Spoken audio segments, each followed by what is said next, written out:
All right, everybody, what's going on, man? How y'all doing? Welcome to today's edition of SWAC Talk, the show we cover the SWAC inside and out. Of course, I am your tour guide around the SWAC. Seawells coming at you, and we are going to talk a little bit of basketball today. We're going to recap the action that took place on Saturday night, January 11th. We had five games on the schedule. Pine Bluff and Texas Southern game was postponed due to the winter weather that came through the Arkansas area, so they kind of rearranged their schedule. So we have five games on the docket this weekend, and we had some pretty entertaining games. So we're going to talk about them all here, and we'll go over the schedule for Monday and just talk a little b-ball, and we'll be back with some football tomorrow. Prairie View dropped their schedule this weekend, so we're gonna do a. I'm gonna start my schedule review series. So we'll do that on Monday. Probably Wednesday, we will have our recap of Monday night's games. And then Thursday, Swag Smoke live 6 p.m. Central, 7 p.m. Eastern.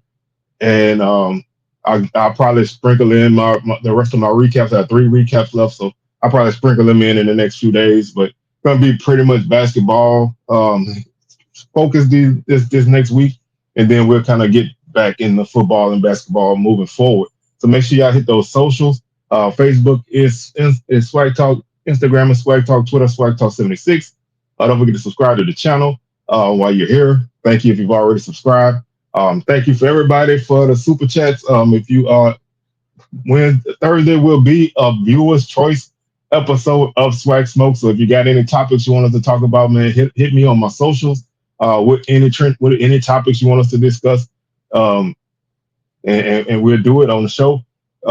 So that's thanks for hitting our super chat goal on Thursday. We're going to continue to do that from time to time. But thank y'all for helping us hit that goal, and we're going to continue to do what we do. Like I say, subscribe to the channel, like the video, comment, and share your thoughts on the action that took place this weekend and anything else basketball related. Hit me up on in the comments. Hit the notification bell to be alerted to videos that drop, and just continue to enjoy what we do. So we're going to go ahead and get into the action that took place on Saturday and talk about these games. The first game we're gonna talk about is the Prairie View and Valley game. Panthers were able to go up to Delta and take on the Delta Devils and pick up a road victory, pick up their first road victory of the season.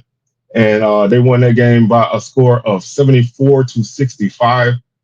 Big victory for them. Valley is always a kind of a tough place to play at times.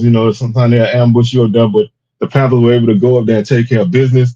And get them a key victory. They led this game by 13 at the half, 39-26. Valley made a spirited run in the second half, actually outscoring the Panthers by 4 in the second half, 39-34, to make the final margin 74-65. Prairie View climbs to 3-13 in this overall, and 2-1 in the SWAC. Valley drops to 2-14 and 0-3 in the SWAC. Tanaj Petway led the Panthers with 22 points and 7 rebounds. He also had 1 steal. He finished 7 of 16 from the field, 1 of 4 from 3, and 7 of 9 from the line. Also in double figures for the Panthers were Jordan Tillman with 18 points. He was 7 of 16 as well, 2 of 9 from the field, 2 of 9 from 3, and 2 of 2 from the line. He also had 3 rebounds and 3 assists. And Marcel Bryant had 18 points and 7 rebounds as well. He also had 3 assists and 1 block. He went 7 of 10 from the field, 3 of 4 from 3, and 1 of 2 from the line to pace the Panthers. They shot 50% from the field, 27 of 54, including 53% in the first half. They had a scorching hot first half shooting. They shot 35% from 3, 7 of 20. They were 36% in the first half, 33% in the second half, and they shot 76% from the free throw line, 13 of 17. They finished the night with 34 rebounds. They had 18 fouls, 10 assists, 15 turnovers, 2 blocks, and 10 steals. Finished the night with 30 points in the paint, 15 points off of turnovers, 13 second chance points, 12 fast break points, and 12 bench points. This game had one tie and one lead change. So once basically after the beginning of the game, Prairie View took control of this game and never let the Delta Devils in it in terms of making a run to take the lead. So they were able to control this game pretty much from start to finish. Alvin Stredick led the Delta Devils with 17 points. He had 6 rebounds, also to lead the team, 2 assists and 2 steals. All those numbers were team highs. He was 5 of 9 from the field and 7 of 8 from the free throw line. Also in double figures for Valley was Donovan Sanders with 10 points. He was 3 of 12 from the field, 0 for 3 from three, and 4 of 5 from the line. He also had 3 rebounds and 2 assists, and also 1 block and 1 steal. Delta Devils finished the night with 28 rebounds, so they lost the rebounding battle by 6, 15 fouls, 8 assists, 15 turnovers, 1 block, and 7 steals. They shot 45% from the field, including 35% in the first half and 56% in the second half. So they got hot in the second half, started off slow, got hot, made it more of a game. They shot 25% from three in the first half, 42% from three in the second half, and they shot 70% from the free throw line, 12 of 17. They were 5 of 15 from the 3-point line for 33%. So all of their shooting percentages went up in the second half. They were basically really cold in the first half, which is kind of odd for a team at home, but they were really cold in the first half. Prairie View defense had something to do with that as well. But they were able to kind of get some points and buckets to go in the second half and make it more of a game. They finished with 32 points in the paint, 19 points off of turnovers. They had 12 fast break points. 12 second chance points, 5 fast break points, and 19 bench points. So big, like I said, big victory for Prairie View. They will continue in action on Monday, and we'll go over the Monday schedule in a minute. But they picked up their second victory of the season in conference play, bouncing back from a loss on Monday, and getting them a key victory, getting them an opportunity to pick up a dub there.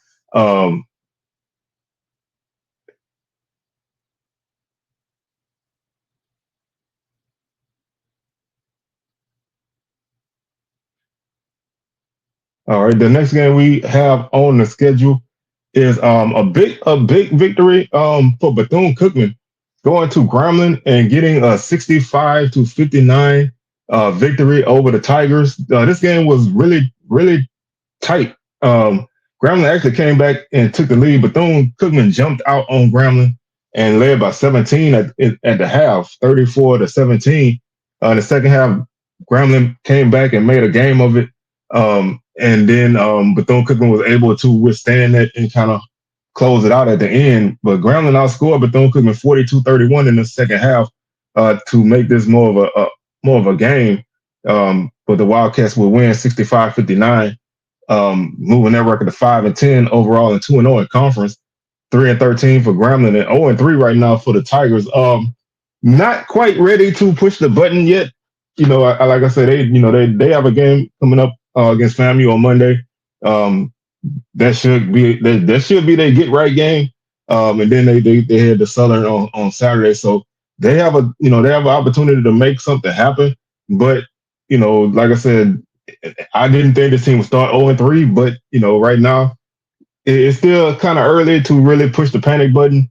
So we're going to monitor this situation. But if they can get a couple wins under their belt, they'll find themselves back in the mix. It's really early right now. So again, not pushing the panic button for them, and not going over the top for anybody else who has a great record right now. A lot of basketball left, so not going to push the button yet on Grambling. But Brayon Freeman had a big game for the Wildcats. He had 26 points on the night, 7 rebounds, 4 assists, and 1 steal. He shot 7 of 14 from the field, 2 of 6 from three, and 10 of 15 from the free throw line. Also in double figures for the Wildcats was Trey Thomas with 19 points. He also had 5 rebounds and 3 assists and 3 steals on the night. So he was very disruptive on defense. 6 of 14 from the field, 2 of 2 from three, and 5 of 7 from the line. Wildcats finished with 40 rebounds, 21 fouls, 8 assists, 15 turnovers, 3 blocks, and 9 steals. They shot 40% in the first half and then they kind of cooled off in the second half, shooting 36%. They finished 19 of 50 on the game for 38%. They but 4 of 13 from three, so not a great 3-point shooting night for them. Three of 8 in the first half for 37%, and 1 of 5 in the second half for 20%. And they shot 76% from the free throw line. They were 84% in the first half and 70% in the second half. Finished with 28 points in the paint, 15 points off of turnovers, 13 second chance points, 20 fast break points, and 2 bench points.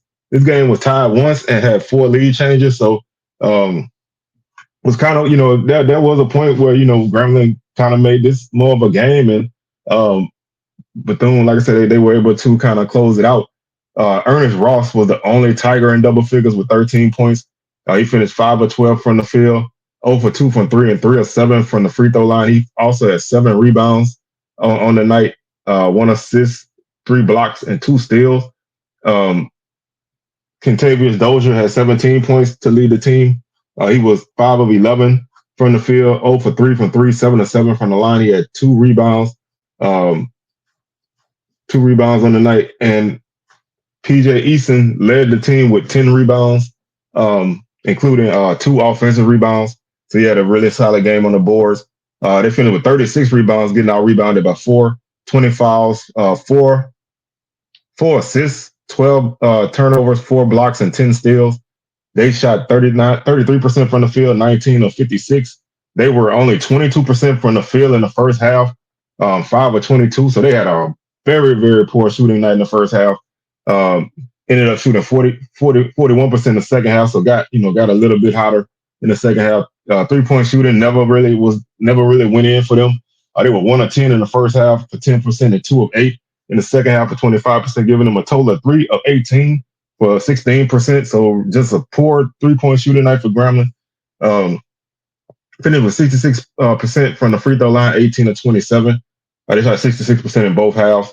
They finished with 28 points in the paint, 23 points off of turnovers. They had 15 fast break points, 11 second chance points, and 23 bench points. So this is a big, even though I said it's still early, but this is a big win for Bethune-Cookman to go into Grambling and get them a pretty solid win. They've been playing pretty well early in the season. They had their first victory to open up the season against FAMU. And so they are kind of starting to find their footing. I think this will be a team that's going to be in the mix in March. So I think getting wins on the road are very important no matter when you get them. So I think that was a big win, and they are kind of building some momentum. I think Bethune's going to be a dangerous team. So again, not really ready to push the button on Grambling, but I do think that they're gonna have to start stacking up some wins here to keep pace before they start to slip too far. It takes us to our next game on the schedule, which is Jackson State taking on Alabama State. This was a pretty tight game for a while. Tigers won by 7, 77 to 70. This was a 2-point game at the half, 37-35. Jackson State outscored the Hornets by 5 in the second half, 40 to 35 to win by 7. Tigers improved to 2-13, 2-0 in conference. Hornets dropped to 6-10, 2-1 in conference play. Martin Knox, nice game for the Hornets, 24 points, 5 rebounds, 4 assists, and 1 steal. He was 9 of 19 from the field, 2 of 5 from 3, 4 of 5 from the line. Also in double figures for the Hornets was C.J. Hines with 14 points. He had 4 rebounds on the night and 1 steal. He was 6 of 13 from the field, 2 of 5 from 3. And Michael Simpson had 10 points as well off the bench, shooting 4 of 8 from the field, 2 of 4 from 3. Michael Octave led the team with 10 rebounds to pace the team. Hornets finished with 36 rebounds overall, 21 fouls, 7 assists, 11 turnovers, 2 blocks, and 9 steals, shooting 43% from the field for the game, including 43% in the first half, 42% in the second half. They shot 7 of 25 from 3 for 28%. They were 3 of 11 in the first half for 27%, 4 of 14 in the second half for 28%. And they shot 46% in the 46% from the free throw line, 7 of 15. They got really cold in the second half and I think that's a big difference. They lost by 7.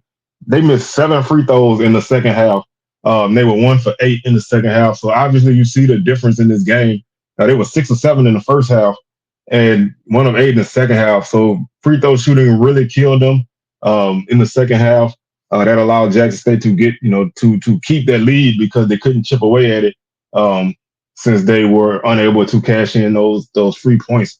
38 points in the paint for the Hornets, 15 points off of turnovers, 13 second chance points, 14 fast break points, 15 bench points. This game was a nip and tuck game. We had 3 ties and 6 lead changes. So, this was a very tight game. And like I said, shooting one of 8 from the free throw line in the second half is very bad. Having a 28% 3-point night from the is also not a good. When you're jacking up a lot of threes, you're not making many.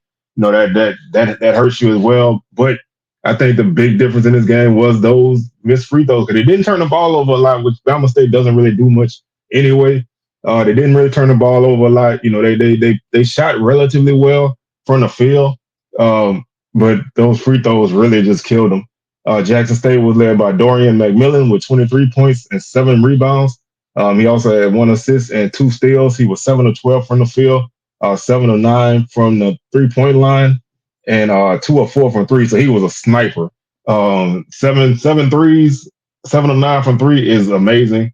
He was lights out from the 3. Also, Ramel Mansell had 14 points and 9 rebounds. The 9 rebounds led the team. He also had 3 blocks.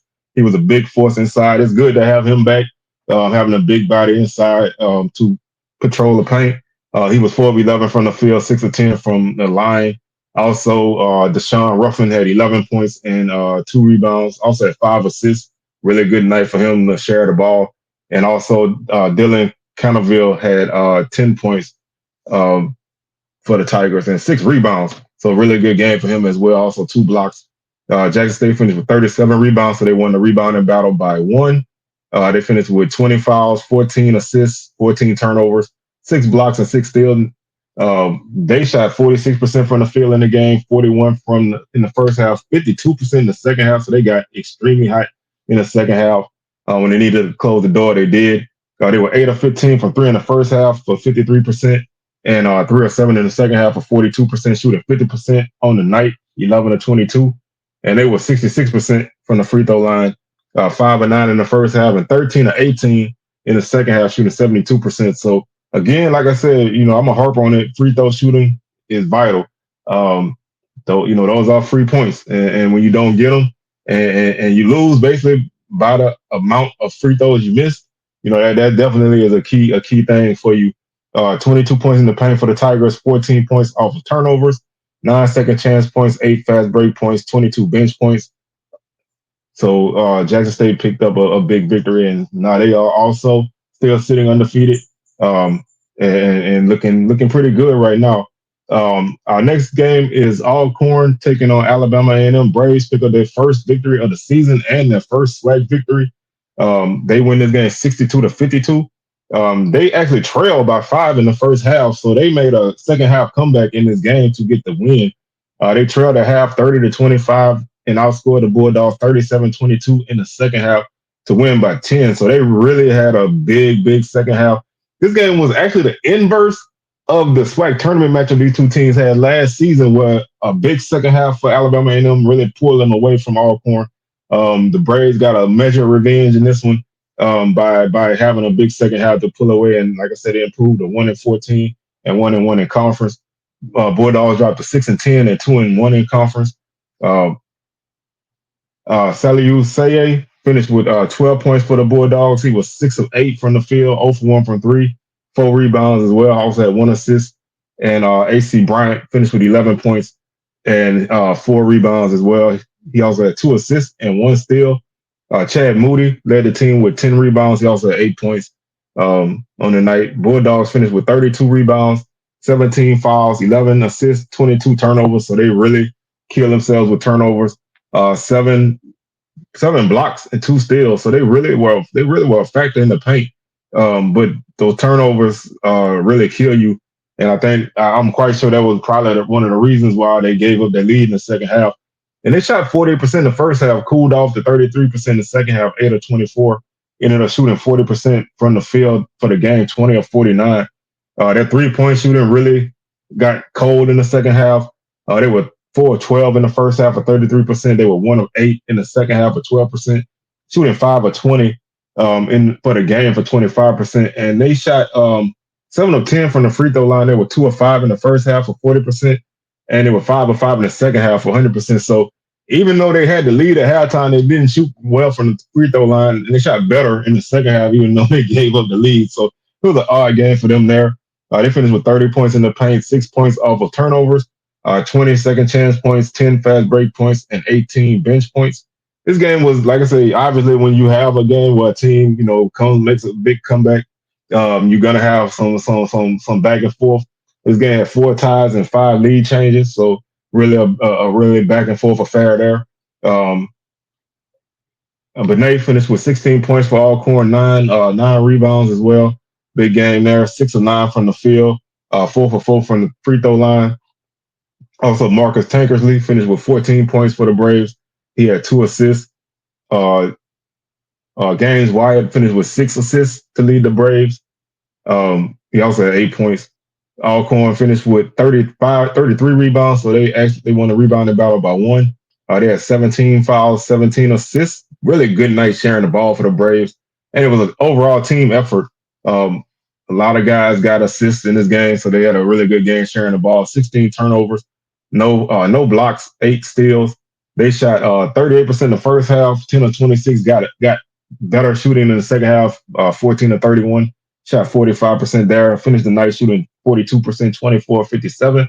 They were very cold from 3 in this game. Only 1 of 11 in 3 from 3 in this game. They were 0 for 6 in the first half and 1 of 5 in the second half. So they were able to make their run even without shooting well from the 3-point line. Just a bad 3-point shooting night for them there. They were 5 of 6 from the free throw line in the first half and 8 of 11 in the second half, which is 72%, shooting 76% for the game, 13 of 17. They finished with 42 points in the paint. So obviously, when you can't score from outside, you do it inside. 42 of their 62 points came in the paint. So really, a really nice game there inside. 21 points off of turnovers. Bulldogs turned the ball over 22 times. They cashed those in. That's a big difference in this game. Bulldogs had 6 points off of turnovers. Braves 21. So they really made them pay for their mistakes. 12 second chance points. So really good effort on the offensive boards. Although the Bulldogs had 20, so they had a really nice offensive rebounding effort as well. 19 fast break points, 13 bench points. And so the Braves were able to make that comeback and pick up their first victory of the season. And get off that snide, so they, that's, another team I think is going to be in the mix come tournament time. And they were able to bounce back from their opening season loss to pick up their first victory. And that takes us to our final game of the night. And this game, I was actually at this game.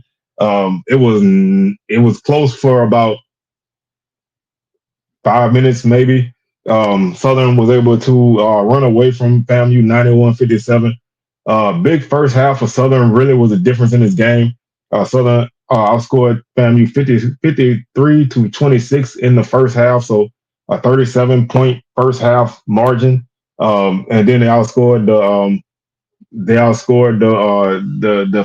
the Rattlers by 7 in the second half, 38 to 31, to win 91-57. Jags improved to 8-8, 3-0 in conference. Rattlers dropped to 3-10 and 0-2 in conference. Sterling Young was the only Rattler in double figures with 19 points. He also had 2 rebounds, 1 assist. He was 7 of 16 from the field, 3 of 8 from 3, and 2 of 4 from the line. They were led by Saeed Burnside with 5 rebounds. So, like I said, just a rough night for the Rattlers in this game. Finished with 25 rebounds, 17 fouls, 9 assists, 15 turnovers, 4 blocks, and 2 steals. They shot 37% from the field in the first half, 9 of 24, 42% in the second half, 11 of 26, giving them a 40% average 40% shooting rate for the game, 20 or 50. They were 3 of 10 from three in the first half of 30%, 2 of 9 in the second half of 22%, 5 of 19 on the game for 26%, 5 of 11 from the free throw line for 45% the first half, 77% the second half, 7 to 9, giving them a 12 or 20 for 60% for the game. They finished with 30 points in the paint, 2 points off of turnovers, 9 second chance points, 8 fast break points, and 17 bench points.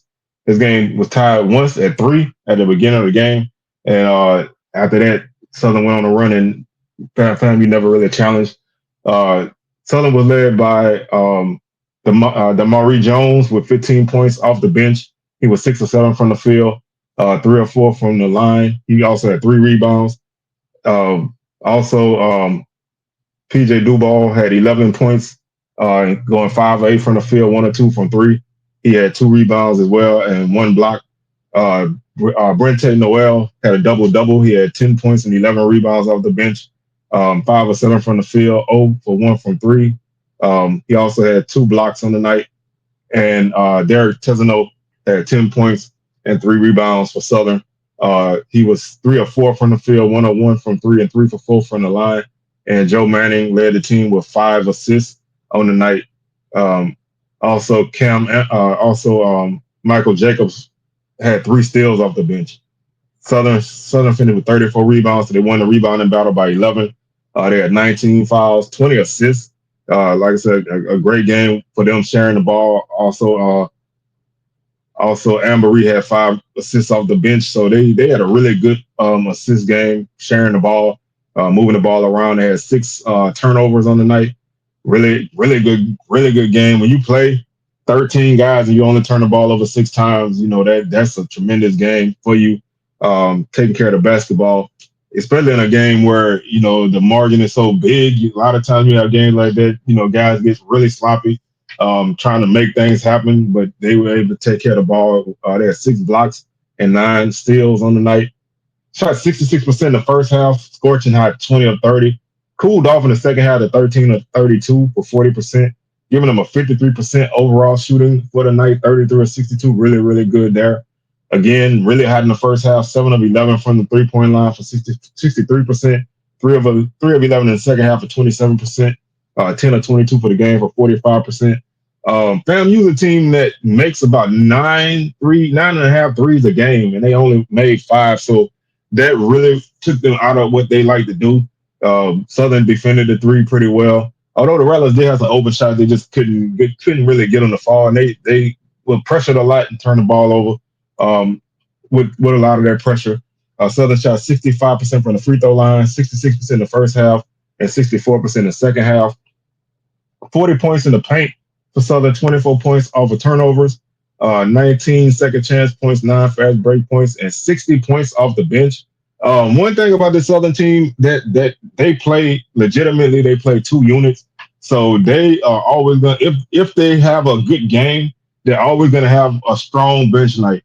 So that's something to look for Southern from. Like I said, they played 13 people, and 11 of those 13 played at least 10 of those 13 played at least 11 minutes. So they play a lot of guys, and they play them in a pretty strong rotation. So if they have a good night, the bench is gonna be the reason why Southern has a good night. If Southern bench doesn't score, then they're gonna struggle. That's something to look at with this team moving forward. The fact that they are so bench heavy because they play, they basically play 2 units at a time. So when they make their mass subs, if that second unit isn't scoring, that's not gonna help them much. So it's gonna be interesting to see how that plays out further in the season. If this helps Southern be a team to be in the hunt in March, because Southern historically the last few years has been a team that starts fast and fades late. So it's going to be interesting to see if this approach keeps them in the hunt and away from those mid-season swoons that they've been having in recent years. So they'll see if they can kind of manage. But this was a good game for Southern, as they just basically controlled this game and were able to pull away and get the big victory. So looking at the early standings after 3 games, Southern right now is 3-0. 8-8 overall. They're on a 3-game winning streak. Bethune-Cookman is 2-0, 5-10 overall. They're on a 2-game winning streak. Jackson State is the last undefeated team at 2-0, 2-13 overall. They won 2 in a row. Bama State is 2-1, 6-10 overall. They lost one. Bulldogs, Alabama and them exact record, 2-1, 6-10 overall. They also lost one. And Prairie View is 2-1, 3-13 overall. They won one. Texas Southern, who did not play Saturday, is 1-1. They're 4-11 overall. They won one. Alcorn 1-1, 1-14 overall. They won one. Florida A&M is 0-2, 3-10 overall. They've lost 5 in a row. Pine Bluff, who did not play on Saturday, is 0-2, 3-12 overall. They've lost 2 games in a row. Grambling is 0-3, 3-13 overall. They've lost 3 in a row. And Valley is 0-3, 2-14 overall. They've lost 7 games in a row. So that's our early standings. Again, really early. So not gonna make a lot on either end of the standings. One point of note. The SWAC tournament is taking 10 teams this year. So top 2 teams get a bye. So that's a very key thing to look at. Typically in an 18 tournament, it don't really matter where you finish, especially since they weren't having, since the top 4 didn't get home games anymore. So it didn't really matter where you finished. Now getting one of the top 2 seeds is going to be very important because you get a bye week. You get a bye game. Bye game. You know what I'm saying? You get a bye. I can't get it right. You get a first round bye. So you don't have to worry about that.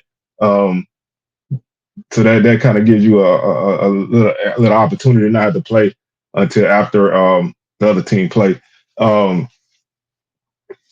I think next season they go to 12 teams, so you have 4 teams that don't play early. So that makes the top 4 important in. So, but right now you want to obviously be in the top 10. You want if you have opportunity to get in the top 2, that's going to be a good race for that top 2 as teams kind of play for that and not have to play that early extra game. If you finish at like 8, 9, or 7 and 10, so you definitely don't want to finish 7th place because you got to play more. You don't want to finish 7th to 10th. You got to play one more game than everybody else to get to the championship. That can make things a little bit more tougher for you. Looking at the schedule for Monday, like I said, we have all 12 teams in action. So 6 games on the night. And again, other than Grambling and FAMU, who the women are playing also on Monday to make up for their game being postponed from Thursday. These are all men's games on Monday. Prairie View is at Pine Bluff. That's a 5:30 tip-off. Texas Southern is at Valley. That's a 6 o'clock tip-off. Alabama State is at Alcorn. That's also a 6 o'clock tip-off. Bethune-Cookman at Southern. That's a 7 p.m. tip. Alabama A&M at Jackson State. That's a 7 p.m. tip. And Florida A&M is at Grambling. That's a 7:30 tip. So all 12 teams in action. And so we have a good Monday. That Bethune-Cookman Southern game is a really interesting game to look at. Both teams are undefeated early. And Bethune-Cookman beat Southern 3 times last year. So it's going to be interesting to see how that game goes. And start to kind of establish a little bit of some of a pecking order, but still not enough in this time frame. So with that being said, man, I'm your tour guide around the SWAC C Wells, signing out, and I will catch y'all on the rebound. Peace.